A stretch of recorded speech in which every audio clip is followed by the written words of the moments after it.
आपण सतीश तातडीचा मेसेज आल्यामुळे आपण समितीची सभा या ठिकाणी लावली आहे। तर सर्वप्रथम सर्वांचं स्वागत करतो।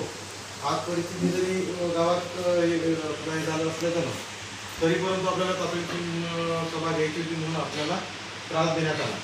तर महत्त्वाचं असं आहे की आता बदलापूरमध्ये जे प्रकार घडला, जे लहान शाळकरी मुलींवर अत्याचार झाला, तर असे प्रकार इतरत्रही बऱ्याच ठिकाणी झालेले आहेत।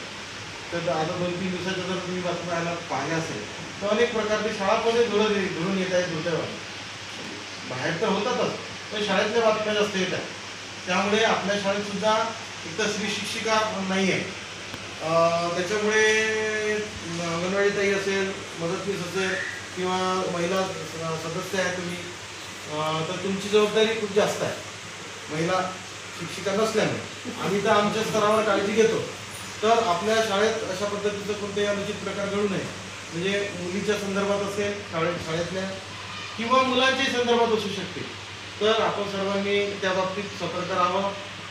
काही अशा बाबी जर समजा आपल्या लक्षात आल्या तर त्याची माहिती आपण आपले सन्माननीय पोलीस पाटील आहेत सावंत साहेब, त्याचबरोबर आपल्या शाळा व्यवस्थापन समितीचे अध्यक्ष वाहने सुरेंद्रभाऊ वाहने आहेत, प्रथम नागरिक आपले सरपंच भूषणभाऊ गाठे आहेत, तर किंवा आपण स्वतः सगळेजण आपण त्यामध्ये आहोत। पण जर आपण ही अशी माहिती लक्षात आणून दिली कुठे एखादी प्रकार घडू शकते।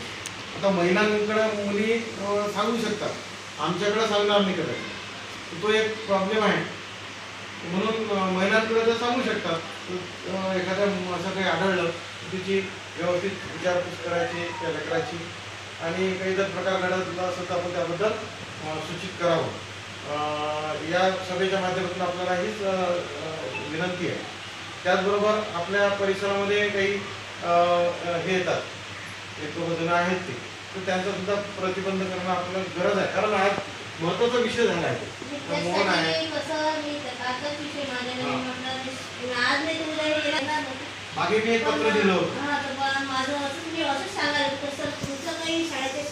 डॉक्युमेंट्स असले, फोटो असला, आधार कार्ड असलं, काही असलं, तर यावेळेस कसं सगळीकडे शेतात मिटिंग लागते, म्हणजे रस्त्याला इथून तिथपर्यंत कोणीच राहत नाही। हां, बरोबर आहे। मी तुम्हाला हेच सांगत होते की जेव्हा 5 वाजता शाळा सुटते तेव्हा सर्व मुलींना तुम्ही सांगून देता का उद्या हे डॉक्युमेंट तुम्ही शाळेत द्यायला घेऊन येत जा। दुपारच्या वेळेस कोणत्या शिक्षकांना तर लहान मुलं असतं का मुलं असो, त्यांना घरी पाठवूनच नका। मी तुम्हाला स्पेशल सांगायला येतो, मी म्हटलं माझं हे सांगणं सरांना म्हणजे वाईट वाटत नाही, म्हणजे कसं स्वतः सांगायचं, कारण आता ही घटना घडल्यानंतर तिथे म्हणजे कसं माझं कसं तुझं तिकडेच पडलं घेऊन येतं। पण दुपारच्या वेळेस एकाची मुलं शाळेत आले तर डायरेक्ट त्यांना 5 वाजता आम्ही तर त्यांना नाही, बिलकुलच नाही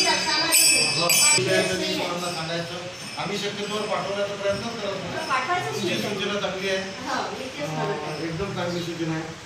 त्या सूचनेबद्दल आपण थोडं हे करूया। आणि विद्यार्थ्यांना सांगितलं सर, विद्यार्थी घरी सांगते का अशा अशा सूचना आहे, ते तर आहेत ना, कधी काय लिहून पण दिलेला आहे, मला कळत नाही।